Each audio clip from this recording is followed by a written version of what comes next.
नमस्कार प्रेक्षकांनो, ठरलं तर मग या मालिकेमध्ये आपल्याला काय भन्नाट ट्विस्ट बघायला मिळणार आहे.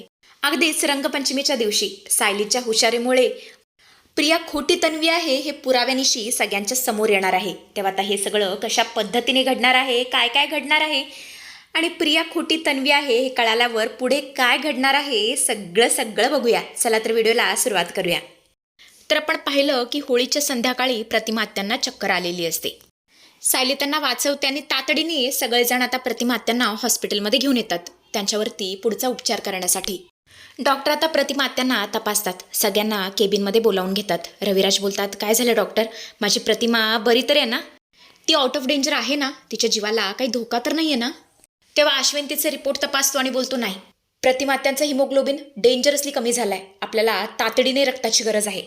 तसं मी आमच्या ब्लड बँकेतूनच ब्लड मागवलं असतं, पण काय झालंय स्टॉक कमी आहे आणि त्यात हा फारच रेअर रक्तगट आहे. आणि या सगळ्या गोष्टींचा अनुभव तुम्हाला सायली वहिनीच्या वेळेस आलाच असेल. तेव्हा अर्जुन बोलतो, बापरे, हा ब्लड ग्रुप तर फारच रेअर आहे आणि इतक्या लवकर या ब्लडची अरेंजमेंट कुठून करणार. तेव्हा रविराज बोलतात, हे बघा, टेन्शन घेण्याची काही गरज नाही आहे, तन्वीचा सुद्धा तोच रक्तगट आहे, ती देईल की रक्त, तिला बोलवून घ्या, कारण तिचा आणि प्रतिमाचा एकच रक्तगट आहे, ओ नेगेटिव्ह. पण बरोबर हे सगळं प्रियाने ऐकलेलं असतं. प्रिया दारावरतीच उभी असते. ती विचार करते, नाही नाही, आता जर मी यांच्या तावडीत सापडले ना तर मला रक्त द्यावंच लागेल, मग यांना कळून चुकेल की मी तन्वी नाही आहे. नाही नाही, मला इथे थांबून चालणारच नाही, मला पटकन अंडरग्राऊंड व्हावं लागेल. असं म्हणतच तन्वी तिकडून पळून जाते, म्हणजे प्रिया तिकडून पळून जाते आणि नंबरसुद्धा स्विच ऑफ करते, जेणेकरून तिला कोणीही कॉन्टॅक्ट करू शकणार नाही. इकडे आता अश्विन कंटिन्युअसली तिला फोन करत असतो, पण प्रियाचा नंबर स्विच ऑफ येत असतो. सगळेच तिला फोन लावत असतात, पण प्रियाचा काही फोन लागत नसतो. रविराज म्हणत असतो, ही तन्वी गेली कुठे, जेव्हा गरज असते तेव्हा ही कुठे जाऊन बसते ना तेच काही कळत नाही. या तन्वीचं काय चाललंय मला तर काहीच समजत नाहीये.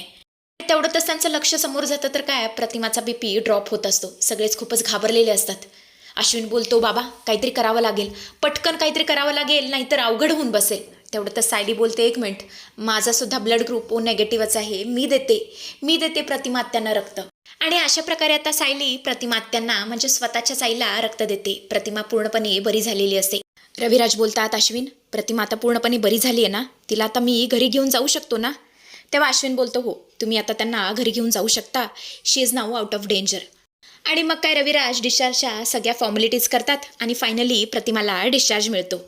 सगळेच तिकडून निघून गेलेले असतात. डिस्चार्ज मिळाल्यामुळे प्रतिमाचा बेडसुद्धा मोकळा झालेला असतो. पण इथे अर्जुन आणि सायलीला पुरता संशय आलेला असतो. अर्जुन बोलतो, बायको, तुझ्या ही गोष्ट लक्षात येते का, मुद्दाम ही प्रिया पळून गेली, ती स्वतःच्या साईला रक्त द्यायला का नाही म्हणतीये, यामध्ये काहीतरी गौड बंगाल आहे, आपल्याला शोधून काढायलाच हवं. जोवर तिचा ब्लड ग्रुप काय आहे हे आपल्याला कळणार नाही ना, तोवर हा गुंता सुटणार नाही. आणि ही प्रिया काय ब्लड द्यायला तयार होणार नाही, मग हे सगळं आपण कसं करायचं. तेव्हा सायली बोलते, तुम्ही अजिबात काळजी करू नका, उद्या प्रिया स्वतःहून रक्त देईल आणि यासाठी माझ्याकडे मस्त अशी युक्ती आहे. असं म्हणत असते, अर्जुनच्या कानामध्ये एक आयडिया सांगते. अर्जुन इतका खुश झालेला असतो, तो बोलतो, वा बायको वा, तूच ग्रेट आहेस, तू ग्रेट. दुसऱ्या दिवशी रंगपंचमी असते. सगळेच आता हॉलमध्ये जमलेले असतात आणि सगळेच आता तन्वीवरती ओढत असतात, कारण ती मधूनच गायब झालेली असते. प्रतिमा तर अक्षरशः मारक्या म्हशीसारखं या तन्वीकडे बघत असते आणि रविराज सुद्धा. तेवढंच अर्जुन बोलतो, एक मिनिट, सगळ्यांनी ऐका, मी खूप मोठा निर्णय घेतलाय. आज रंगपंचमी आहे आणि त्याच निमित्ताने मी आणि सायलीने मिळून एक खूप मोठा निर्णय घेतलाय. आज आपण सुभेदार वाड्यात एक रक्तदान शिबिर आयोजित करतोय आणि घरातल्या प्रत्येकाने रक्तदान करणं सक्तीचं आहे, गरजेचं आहे. आणि हे सगळं ऐकून तर प्रियाला मनातल्या मनात प्रचंड भीती वाटत असते. ती मनातल्या मनात बोलते, बापरे, काल मी सुटले पण आज तर चांगलीच अडकली आहे. आज जर मी रक्त दिलं आणि माझा खरा ब्लड ग्रुप सगळ्यांसमोर आला तर सगळ्यांना कळेल मी खरी तन्वी नाहीच आहे, मला काहीतरी करावं लागेल. असा विचार करत प्रिया बोलते, सॉरी, आज मला इथे थांबता येणार नाही, कारण माझं बाहेर खूप महत्त्वाचं काम आहे. तेवढंच पूर्णाजी बोलते, अर्जुन, सायली, मला तुमचा निर्णय अत्यंत आवडलाय आणि तन्वी, सगळ्यात आधी तू रक्त देशील, लक्षात ठेव. त्यामुळे तू कुठे जायचं नाही आहेस, तुझं जे काही काम असेल ना ते उद्यावरती ढकल, पण आज तू रक्त देणार म्हणजे देणार. आणि आता मात्र या तन्वीची म्हणजे प्रियाची चांगलीच गोची झालेली असते. थोड्या वेळाने आपण पाहतो तर काय, रंगपंचमीला सुरुवात झालेली असते. सगळेच रंगपंचमी एन्जॉय करत असतात, खेळत असतात. त्याचबरोबर सायमल्टेनियसली इकडे रक्तदान शिबिरसुद्धा आयोजलेलं असतं.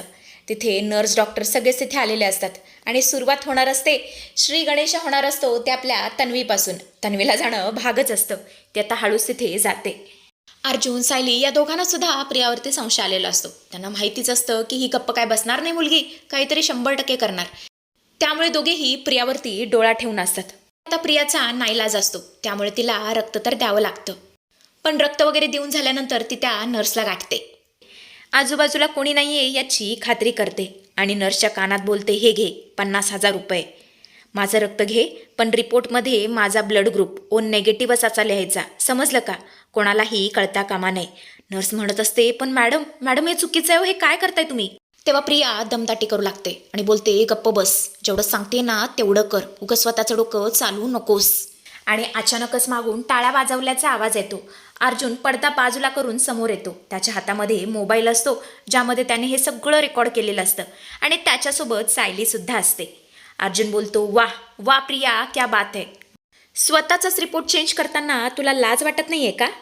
प्रियाला पुरताच घाम फुटलेला असतो. ती बोलते, अर्जुन तसं काही नाहीये, तुझा गैरसमज होतोय, तू काहीतरी गैरसमज करून घेतोयस. तेवढं तसं ते अश्विन आलेला असतो. लगेच त्याला प्रियाचा पुळका येतो. तो बोलतो, दादा प्लीज, दरवेळी तू माझ्या तन्वीवरती संशय घेत जाऊ नकोस, मला नाही आवडत. आणि तूच विचार कर ना, रिपोर्ट बदलून तिला काय असं मिळणार आहे? मला 100% खात्री आहे तिचा ओ नेगेटिव्हच ब्लड ग्रुप आहे. तेव्हा अर्जुन बोलतो, अश्विन टेन्शन घेऊ नकोस, आत्ताच्या आत्ता आपण सगळ्यांसमोर खरं खोटं करू. नर्स एक काम करा, हिचा खरा ब्लड ग्रुप चेक करा आणि रिपोर्ट आत्ताच्या आत्ता माझ्या हातात आणून द्या. आणि हां, जो रिपोर्ट माझ्या हातात येत नाहीत ना, तो कोणीच इकडून हलायचं नाहीये. प्रिया तू सुद्धा इथेच थांबायचंयस. आता प्रियाचं ते सॅम्पल घेते आणि चेक करण्यासाठी निघून जाते. प्रियाला तर इतका घाम फुटलेला असतो, तिला असं वाटत असतं आज माझा खरा चेहरा सगळ्यांसमोर येतो की काय. त्यामुळे ती देवाकडे मागणं मागत असते, दे मामाला माझं काहीतरी कर. आणि तेवढंच नर्स आता अर्जुनच्या हातात रिपोर्ट आणून देते. अर्जुन आता रिपोर्ट वाचतो आणि तो रिपोर्ट वाचल्यावर त्याला खूप मोठा धक्का बसतो. तो जोरातच ओरडतो, सिनियर आजी हे बघ, वाचा हा रिपोर्ट. हिचा खरा ब्लड ग्रुप AB पॉझिटिव्ह आहे, ओ नेगेटिव्ह नाही आहे. ही जर खरंच प्रतिमा आत्यांची आणि सिनियरची मुलगी असती तर हिचा ब्लड ग्रुप ओ नेगेटिव्ह असायला हवा होता. पण तसं नाहीये. याचा अर्थ ही तन्वी नाहीये, ही 1 नंबरची भोंदू आणि फसवणूक करणारी मुलगी आहे. सगळ्यांच्या पायाखालची जमीन सरकलेली असते. रविराजांना खूप मोठा धक्का बसलेला असतो. आणि मग काय, प्रिया आता पुन्हा तिचा मेलोड्रामा करायला सुरुवात करते. ती बोलते, नाही नाही हे सगळं खोटं आहे, अर्जुनने मुद्दाम हे रिपोर्ट बदललेत मला घरातून काढायला, तुम्हा सगळ्यांच्या नजरेतून मला पाडायला. आणि आता मात्र प्रेक्षकांनो कोणीही तिच्यावरती विश्वास ठेवत नाही. सगळ्यांना कळून चुकलेलं असतं की ही प्रिया खूप मोठी धूर्त आहे. पूर्णाजी आता पुढे सरसावते आणि जोरातच ओरडते, गप्प बस, अजून एक शब्द जर बोललीस ना तर तुझी जीभ हासडून टाकेन. पण प्रेक्षकांनो पूर्णाजी फक्त एवढ्याच वरती शांत बसत नाही. ती प्रियाच्या कानाखाली सणसणीत टाईट ठेवून देते. असा काही जाळ काढते की बासच. प्रिया सरळ खालीच कोसळते. रविराज, अश्विन या दोघांना तर इतका मोठा धक्का बसलेला असतो की कोणी काहीच बोलण्याच्या मनस्थितीत नसतं. पण या सगळ्यामध्ये पूर्णाजी मात्र खंबीरपणे उभ्या असतात. त्या म्हणतात, तन्वी नाही नाही, तन्वी म्हणण्याची तुझी लायकीच नाहीये. प्रिया प्रिया, एवढे वर्ष तू आमच्या भावनांशी खेळलीस, आमच्या ममतेचा आमच्या प्रेमाचा बाजार मांडलास तू. माझ्या प्रतिमाने तुझ्यासाठी काय कमी नाही केलं. रविराजांनी तर तुझे सगळे लाड पुरवले, पण त्या बदल्यात तू काय केलंस, आम्हा सगळ्यांची फसवणूक केलीस. कशासाठी तर पैशासाठी. बरोबर आहे, कारण तू आश्रमातली एक साधी मुलगी होतीस जिने पैसा कधीच बघितला नव्हता. फक्त पैशासाठी तू इथे तन्वी म्हणून आलीस. तेव्हा अर्जुन बोलतो, हो पूर्णाजी तू अगदी बरोबर बोलतेस. आणि या सगळ्यामध्ये हिला साथ कुणी दिली? त्या महिपत आणि नागराजने. सगळे पुरावे त्यांनी उपलब्ध करून दिले आणि हिला खोटी तन्वी म्हणून पेरलं. आता सगळं लक्षात येतंय जे काही घडलं होतं ते. तेवढंच पूर्णाजी बोलते, तुझ्यासारख्या नीच मुलीची जागा हे घर नाही तर तुरुंग आहे. प्रताप आत्ताच्या आता पोलिसांना फोन कर. या लबाड मुलीला मी एक क्षणसुद्धा माझ्या डोळ्यांसमोर बघू शकत नाही. आणि मग काय, प्रताप आता पोलिसांना फोन करतो आणि मग काय लगेच तिथे पोलीस येतात. अर्जुन बोलतो, इन्स्पेक्टर साहेब या मुलीने आमची फसवणूक केली आहे आणि खोटे पुरावे देऊन घरामध्ये घुसखोरी केली आहे. अरेस्ट हर, इमिडिएटली अरेस्ट हर. पोलीस आता बोलतात, चला मॅडम आता पुढची रंगपंचमी जेलमध्ये साजरी करा. पोलीस आता प्रियाच्या हाताला बेड्या ठोकतात आणि तिला फरफटत ओढून घेऊन जातात. प्रिया ओरडत असते पण कोणीच तिच्याकडे लक्ष देत नाही. सायली अर्जुन मात्र एकमेकांकडे बघत असतात, कारण खऱ्या तन्वीचा मार्ग आता मोकळा झालेला असतो. अर्जुन आता ऐलान करतो, सिनियर बाकी कुणीही काळजी करू नका. प्रिया खोटी तन्वी आहे हे तर आपल्याला कळून चुकलंय, पण आता खरी तन्वी कोण आहे हे आपल्याला शोधून काढायचं आहे. तेव्हा आता अर्जुन आणि सायली खरी तन्वी कोण आहे हे शोधून काढू शकतील का, बघणं इंटरेस्टिंग ठरणार आहे. असेच अपडेट्स बघत राहण्यासाठी चॅनलशी कनेक्टेड राहा.